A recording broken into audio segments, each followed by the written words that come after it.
오늘 시편 139편도 다윗의 시편입니다. 우리가 시편을 읽을 때요, 다윗의 시편이 제일 우리가 읽기가 편하고 또 그 의미가 우리한테 잘 전달되는 이유는 우리가 다윗의 그 생애를 성경의 어떤 사람보다도 잘 알고 있기 때문이라고 생각을 합니다.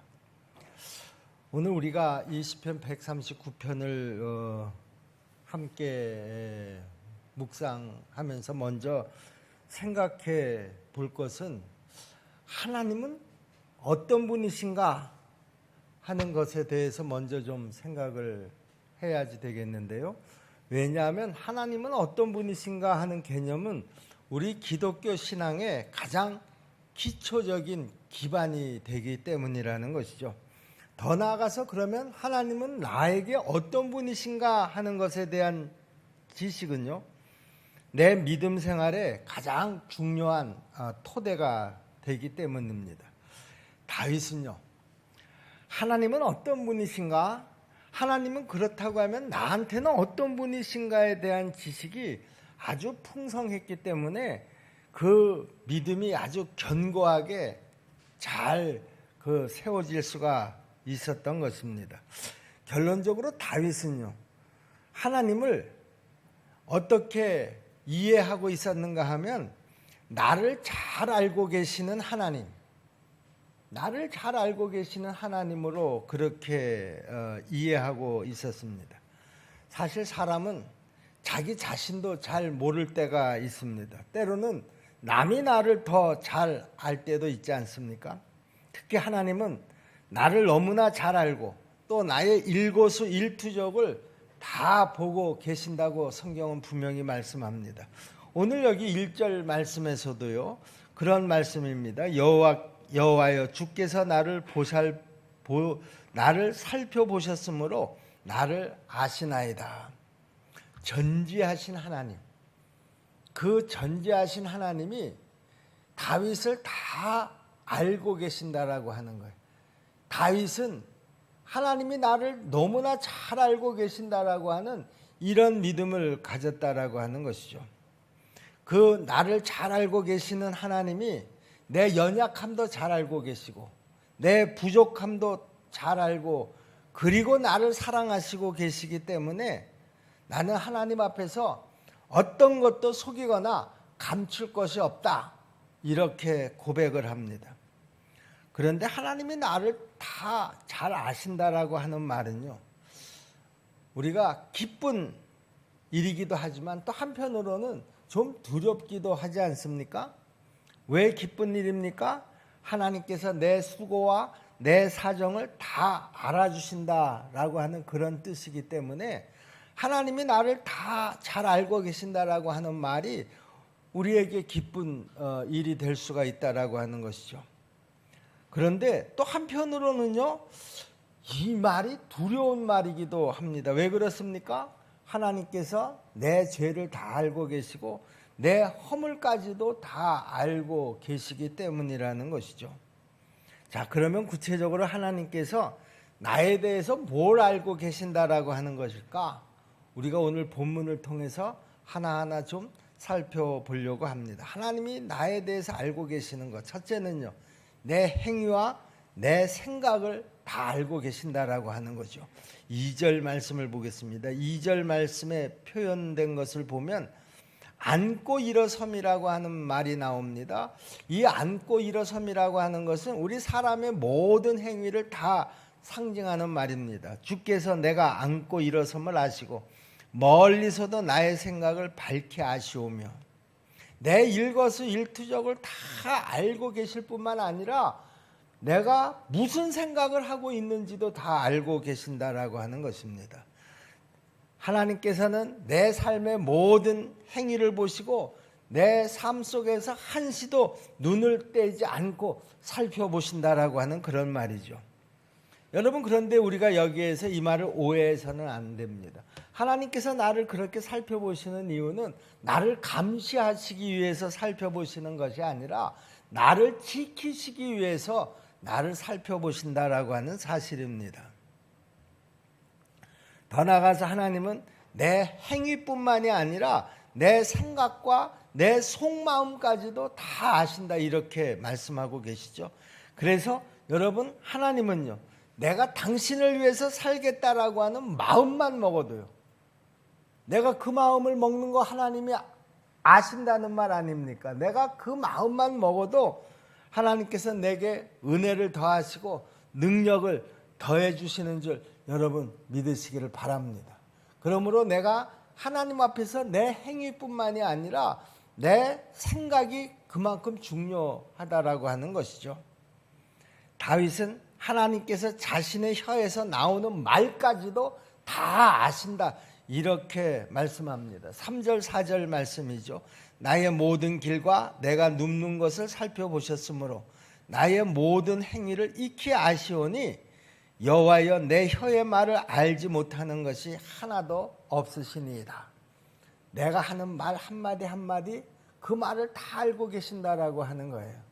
내가 누구와 나눴던 이야기도 다 알고 계시고, 내가 불평했던 말도 다 알고 계시고, 내가 감사했던 말도 다 알고 계신다라고 하는 거예요. 하나님께서 내가 한 말을 모르시는 것이 하나도 없으시다, 그런 말이죠. 여러분, 이 다윗의 고백은요, 이 믿음의 말의 중요성이 얼마나 중요한가 하는 것을 우리에게 잘 가르쳐주고 있는데요. 여러분, 말 한마디가 인생을 바꾼다라고 하는 말이 있습니다. 말 한마디가 천냥빚을 갚는다라고 하는 우리 속담도 있습니다. 여러분, 사람이 동물하고의 가장 큰 차이 중에 하나가 뭡니까? 언어의 차이입니다. 하나님께서 우리에게 주신 최고의 선물 중에 하나인 이 언어 능력은요, 그 언어 능력으로 내가 믿음의 말을 하면 내 삶이 더 풍성해지는 줄로 여러분 믿으시기를 바랍니다. 말이라고 하는 것은요, 우리가 사람에게만 하는 것이 아니라 하나님에게도 하는 것입니다. 이스라엘 백성들이 애굽에서 나왔는데요, 그들은 광야에서 계속해서 하나님을 원망하는 말을 하자 하나님이 그 백성들을 광야에서 다 죽이셨습니다. 여러분, 원망하는 말, 불신하는 말은요, 나 자신만 망쳐버리게 하는 것이 아니라 내 자신의 미래도 망친다라고 하는 것을 여러분 아셔야 합니다. 왜냐하면 하나님이 내 말 한마디 한마디를 다 기억하시고, 그리고 그 내 말 한마디 한마디에 대해서 하나님이 판단하시기 때문에 그렇습니다. 하나님은 내가 말한 대로 이루어 주시겠다, 그렇게 또 말씀하시기도 하셨습니다. 다시 말하면 내가 하는 말을 들어보고 내가 너에게 은혜를 베풀든지 축복을 하든지 그 여부를 결정하겠다, 그런 말이죠. 여러분, 후진국을 보면은요, 대개 이 언어 문화가 굉장히 뒤떨어진 것을 알 수가 있습니다. 미성숙한 사람의 말은 대개가 다 거칩니다. 여러분, 그 북한 그 방송을 우리가 들어보면은요, 거기 나오는 아나운서들이나 또 북한의 고위층들이 한 말을 그 아나운서들이 이렇게 대신해서 그 이야기를 하지 않습니까? 그런데 그 말이 다 거칩니다. 어떻게 저 사람들은 저런 상황을 저렇게 거친 말로 표현을 할까? 우리가 그렇게 항상 느끼지 않습니까? 왜 그렇습니까? 미성숙해서 그렇습니다. 아직도 나라가 후진국이라서 그렇습니다. 북한에서 내려온 사람들도 이렇게 말하는 것을 보면은요, 아주 거칩니다.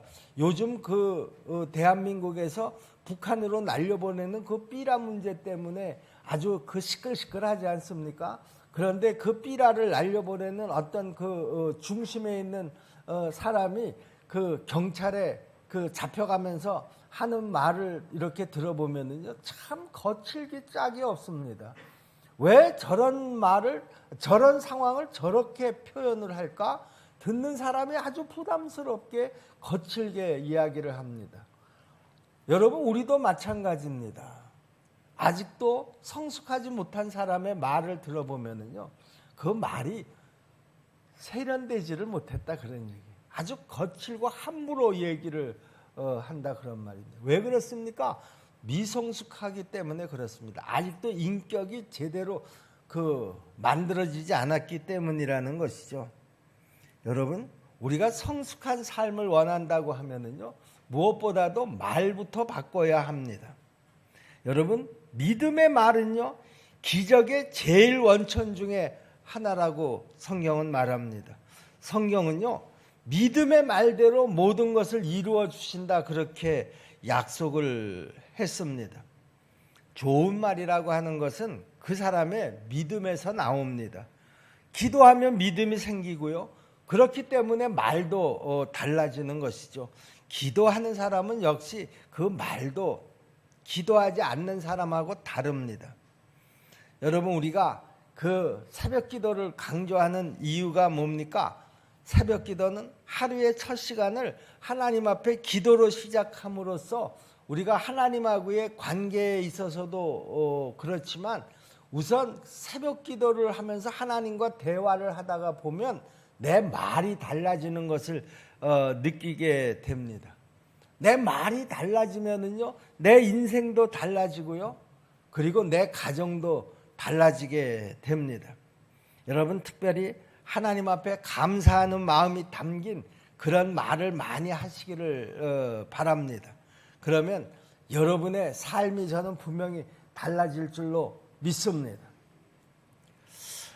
하나님께서 나를 아신다라고 하는 이 말은요, 하나님께서 나를 지켜주신다라고 하는 말과 같은 말입니다.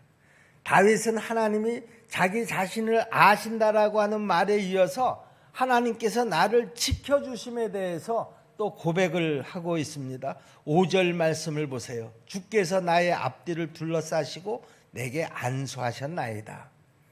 여러분, 이 고백은요, 하나님께서 내 앞뒤로 호위하고 지켜주시고 나에게 능력을 주셨다, 그런 뜻입니다. 다윗의 고백이죠. 이 말을 조금 더 확대해서 해석을 해보면은요, 시간적인 의미에서 전에도 나를 지켜주셨고 미래에도 나를 지켜주실 것이라고 하는 이런 믿음의 고백인 것입니다. 전지하신 하나님이 우리 사람의 생각을 초월해서 때를 따라서 나에게 가장 필요한 것으로 지켜주시는, 채워주시는 신비를 우리 사람들이 다 알 수는 없습니다. 6절 말씀을 보세요. 이 지식이 내게 너무 기이하니 높아서 내가 능히 미치지 못하나이다. 하나님께서 때를 따라서 나를 지키시고 나의 필요를 채워주시는 것, 이 신비가, 이 하나님의 지식이 너무나 높아서 내 생각, 내 판단을 가지고서는 도저히 알 수가 없다, 그렇게 고백을 하고 있습니다. 여기 6절에 표현된 이 지식이라고 하는 이 지식은 어떤 지식을 말합니까? 하나님을 아는 지식입니다. 하나님에 대한 지식입니다. 모든 것을 아시고 우리 사람의 생각을 초월해서 지켜주시는 하나님의 지식은요, 언제나 우리 사람의 생각을 초월하기 때문에 내가 정말 하나님의 복된 삶을 살려고 하면 절대로 하나님을 떠나지 말아야 한다라고 하는 것이죠. 하나님이 사랑하시는 사람은 하나님을 떠날 수도 없고요, 하나님의 손길을 피할 수도 없는 줄로 믿습니다. 그래서 다윗은 하나님의 손길과 하나님의 손길이 미치지 않는 어디로도 내가 피할 수 없다, 나는 항상 하나님의 그 손길 가운데 있을 수밖에 없다. 다시 말하면 나는 하나님의 영향력권 속에 있을 수밖에 없다, 그런 얘기죠. 7절 8절 말씀을 또 보겠습니다. 내가 주의 영을 떠나 어디로 가며 주의 앞에서 어디로 피하리이까? 내가 하늘에 올라갈지라도 거기 계시며 수월에 내 자리를 펼지라도 거기 계시니이다. 여러분, 이 말은요, 하나님께서 자기에게 자유를 주시지 않았다라고 하는 그런 그 불평의 고백이 아니라요, 나를 아주 세세하게 살펴주시는 것에 대한 저는 다윗의 행복감의 표현이다, 그렇게 생각을 합니다. 내가 어디를 가든지 하나님께서 항상 나와 동행하시고 나를 지켜주신다. 여기 9절의 표현을 보면은요, 새벽 날개라고 하는 표현이 나오는데요, 이것은 해가 뜰 때 비치는 빗줄기를 아주 시적으로 묘사한 그런 표현입니다. 그 빗줄기를 타고 땅끝까지 더 먼 바다 끝으로 가도 나는 하나님을 피할 수가 없고 거기서도 하나님의 손이 자신을 인도하고 붙들어 주실 것이다. 이렇게 다윗은 고백하고 있는 것이죠. 9절 10절 말씀을 보겠습니다. 내가 새벽 날개를 치며 바다 끝에 가서 거주할지라도 거기서도 주의 손이 나를 인도하시며 주의 손이 나를 붙드시리이다. 어느 곳에서도 어떤 상황 어떤 환경 속에서도 하나님이 나와 함께 하신다라고 하는 사실을 다윗은 분명하게 알고 있었고 그리고 그 사실을 믿었습니다. 그러니 다윗이 이 고백을 할 때 그 마음이 얼마나 든든했겠느냐 그런 말이죠. 여기 10절의 표현을 보면은요, 주의 오른손이라고 하는 표현이 나오는데요. 이 주의 오른손은 하나님의 능력을 상징하는 말입니다. 하나님은 다윗의 고백처럼 내가 어디에 가든지 내가 어디에서 무슨 일을 하든지 나를 인도하시고 능력의 손길로 붙잡아 주실 것이라고 하는 확신을 가지고 있었습니다. 그러므로 내가 하나님의 인도함을 받지 않고 내 마음대로 살면 결국에는 절망적인 상황에 처하지만 내가 하나님의 인도하심을 따라가면 하나님께서 그 능력의 손길로 내가 어느 곳 어떤 상황에 있다고 하더라도 나를 붙들어 주실 것이라고 하는 그 믿음을 분명히 갖고 있는 것이죠. 여러분, 다윗의 일생을 보면은요, 한시도 편한 시간이 사실은 없었습니다. 항상 어려운 상황들이 파도처럼 밀려오곤 했습니다. 자기 딴에는 잘한다고 했는데 자기 딴에는 최선을 다한다고 했는데 상황이 언제나 그렇게 호락호락하지는 않았다 그런 말입니다. 그런데요, 이렇게 다윗 앞에 그 펼쳐지는 그 많은 어려움들에 대해서도 다윗은요, 하나님께서 이유가 있어서 내 앞에 이런 어려움을 허락하셨다 이렇게 믿었다라고 하는 것이죠. 여러분, 시련이라고 하는 것은 다윗만 겪었던 것이 아닙니다. 우리의 삶 속에서도 그 시련이 정말 파도처럼 밀려오지 않습니까? 이 시련을 좀 이제 내가 지나가면 좀 편안한 그 생활이 오지 않을래나, 좀 넉넉한 삶이 오지 않을래나, 좀 걱정하지 않고 사는 그런 삶이 오지 않을래나, 우리가 그렇게 기대를 하고 또 기도를 합니다만은요, 그 어려운 상황이 끝나고 나면 기다리고 있기나 했던 것처럼 곧바로 또 다른 어떤 어려움이 닥쳐옵니다. 하나님 어떻게 내 인생에서 이렇게 어려운 일들만 자꾸만 허락하시나요? 여러분, 우리가 때로는 그렇게 하나님에 대해서 원망하는 마음을 가질 때도 없지 않아 있을 것입니다. 여러분, 그런데 우리가 여기에서 분명히 알 것은요, 하나님께서 괜히 그런 시련을 나에게 주신 것이 아니라는 것이죠. 그 시련이 나에게 꼭 필요한 것이기 때문에 하나님께서 나에게 꼭 필요한 만큼의 분량만큼 시련을 주시는 것이다 그런 말입니다. 성경에 이런 말씀이 있죠. 우리가 감당하지 못할 시련은 하나님께서 주시지 않으신다. 고린도전서 10장 13절 말씀인데요. 사람이 감당할 시험밖에는 너희에게 당한 것이 없나니 오직 하나님은 미쁘사 너희가 감당하지 못할 시험 당함을 허락지 아니하시고 시험 당할 즈음에 또한 피할 길을 내사 너희로 능히 감당하게 하시느니라. 아멘. 진리 아닙니까, 여러분? 여러분, 이런 일들을 여러분 많이 경험해 보시지 않으셨습니까, 여러분? 이런 경험을 통해서 내 믿음이 또 요만큼 자라고, 또 그런 시련을 통해서 내 믿음이 또 요만큼 자라고, 그래서 오늘 여기까지 내 믿음이 자란 것을 여러분 믿으시기를 바랍니다. 내 믿음이 이제 장성한 분량에 이르려고 하면은요, 아직도 내가 감당해야지 될 시련들이 더 많이 남아있다고 여러분 각오하셔야 합니다.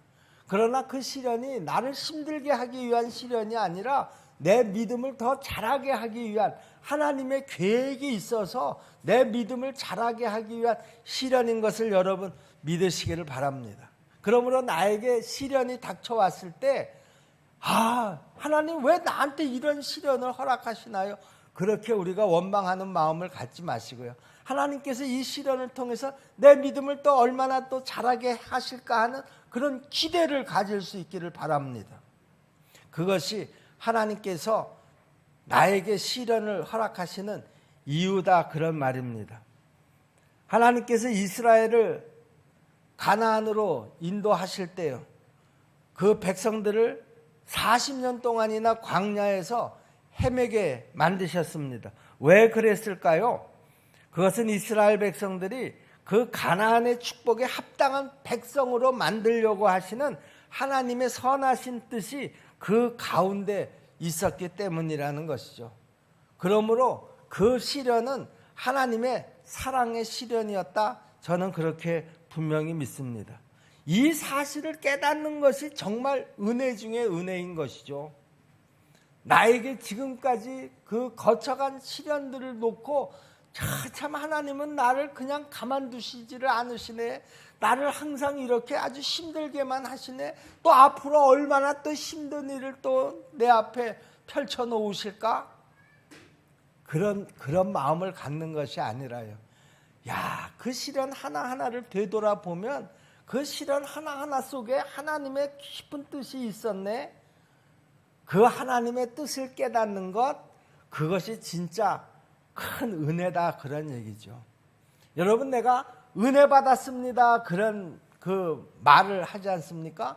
내가 무엇을 은혜 받았다는 겁니까? 나에게 하나님께서 주어진 그 시련 속에서 하나님의 뜻을 깨달았습니다.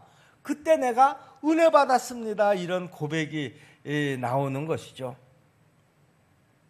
하나님이 나 자신의 모든 것을 아심을 깨닫고 두려워서 떠는 사람도 있지만은요, 하나님이 나를 다 잘 알고 계신다라고 하는 이 사실에 대해서 아주 평안함을 느끼는 사람들도 있습니다.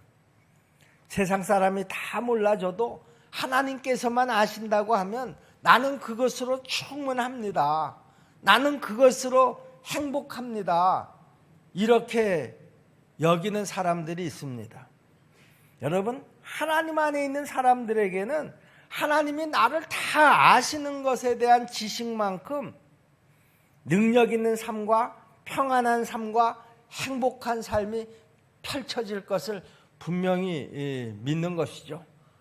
다윗은 이렇게 하나님을 아는 지식과 믿음을 가지고 있었기 때문에 그는 흑암의 그 순간도, 밤의 시간도 결코 두려워하지 않았습니다. 11절 12절 말씀이 그 고백입니다. 내가 혹시 말하기를 흑암이 나에게 나를 덮고 나를 두른 빛은 밤이 되리라 할지라도 주에게서는 흑암이 숨기지 못하며 밤이 낮과 같이 비추이나니 주에게는 흑암과 빛이 같음이니이다. 여러분, 여기에서 흑암이라든가 밤이라든가 이런 단어는 고난과 시련을 상징하는 그런 단어입니다.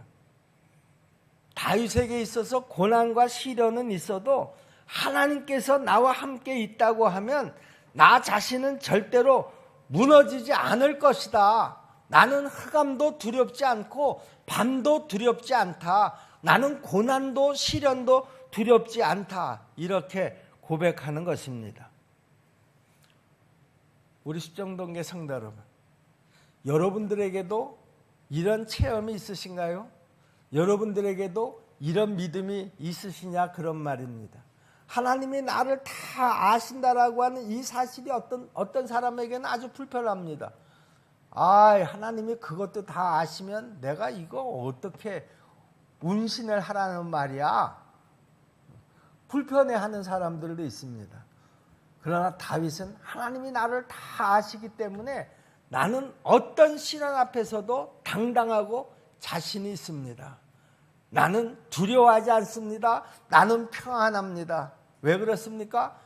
그 전지하신 하나님이, 그 전능하신 하나님이 나와 함께 계시면서 내 필요를 다 채워주시고 내 문제를 다 해결해 주시고 내 병을 다 치료해 주실 줄로 믿기 때문이라는 것이죠. 여러분, 우리에게도 이런 다윗과 같은 이런 믿음들을 다 갖게 되기를 바랍니다. 우리 하나님은요, 다윗의 하나님뿐만이 아니라 바로 우리의 하나님이신 것을 여러분 꼭 믿으시길 바랍니다.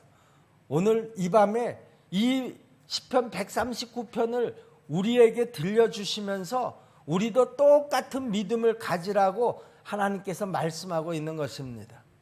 내가 다 안다. 내가 지금 힘든 거 다 안다. 네가 무엇 때문에 울고 있는지 다 안다. 내가 무엇 때문에 지금 두려워하고 있는지도 다 안다. 속상해하고 있는지도 다 안다. 그러나 걱정하지 말아라. 내가 누구냐? 나는 전지하신 하나님이시다. 내가 누구냐? 나는 전능하신 하나님이시다. 나는 너에게 평안한 하나님, 은혜의 하나님, 능력의 하나님이 되기를 원한다. 내가 너에게 그런 하나님이 되기 위해서 네가 갖춰야 될 꼭 한 가지 필요한 것이 있다. 그것이 뭐라는 거예요? 나에 대한 믿음이다. 내가 지금까지 이 세상의 모든 사람들에게 행했던 그 많은 기적들은 다 너의 그 믿음의 말을 통해서 내가 다 이루었느니라. 네가 이런 나를 믿는다고 하면 내가 지금 어떤 문제 앞에 놓여 있다고 하더라도, 내가 어떤 시련 앞에 지금 놓여져 있다고 하더라도, 내가 어떤 질병과 맞닥뜨리고 있다고 하더라도 걱정하지 말아라. 어떻게 해야 될지 모르겠다고 그렇게 낙심하는 말을 하지 말아라. 할 수 있거든이 무슨 말이냐? 믿는 자에게 능치 못할 일이 없느니라. 할 수 있거든이 무슨 말이냐? 믿는 자에게 능치 못할 일이 없느니라. 나는 지금까지 이 믿음을 가진 사람들에게 내 능력을 다 사용해서 그 문제를 해결해 주었느니라. 사람들은 그것을 기적이라고 얘기한다. 네가 그 나의 기적을 경험하고 싶으냐? 그 기적은 네가 지금 제일 힘들어하는, 제일 두려워하는, 제일 걱정스러워하는 그 문제를 통해서 내가 이루어 줄 것이니라. 그 대신 믿음의 말을 해라. 전능하신 내가 그 문제를 해결해 주실 것을 믿고 할 수 있거든이 무슨 말이냐? 믿는 자에게 능치 못할 일이 없는 줄로 믿습니다. 내가 믿사오니 이 문제를 해결하여 주시옵소서. 내 병을 고쳐 주시옵소서. 우리가 이렇게 믿음으로 선포하고 고백할 때 하나님의 놀라운 역사가 일어날 줄로 다 믿으시기를 주님의 이름으로 축복합니다. 오늘 이 밤에 이 믿음 하나 붙잡고 여러분이 어떤 문제를 가지고 이 자리에 나오셨든지 하나님 앞에 그 믿음으로 기도하는 우리 모두가 되기를 주님의 이름으로 부탁을 드립니다. 기도하겠습니다. 은혜로우신 아버지 하나님, 감사합니다. 오늘 이 밤에도 우리에게 희망을 주는 말씀을 주셔서 우리가 다시 새 힘을 얻고 오늘 기도로 나아갑니다. 하나님 아버지, 지금 내가 겪고 있는 이 문제들, 이 어려운 상황들, 내가 해결할 수 없고 내가 감당할 수 없는 그런 문제들이 많이 있습니다. 하나님, 이 문제 앞에서 우리가 두려워하지 않게 도와주시옵소서. 낙심하지 않게 도와주시옵소서. 오히려 이 문제들 앞에서 내 믿음의 고백을 통해서 우리가 기적을 보게 도와주시옵소서. 은혜로우신 하나님 아버지, 이런 하나하나의 체험들이 내 신앙생활 속에 하나하나 쌓여감으로 내 믿음이 날마다 장성한 분량을 향해서 나아가게 도와 주시옵소서. 예수님의 이름으로 믿고 기도하옵나이다. 아멘. 하늘에 계신 우리 아버지, 아버지의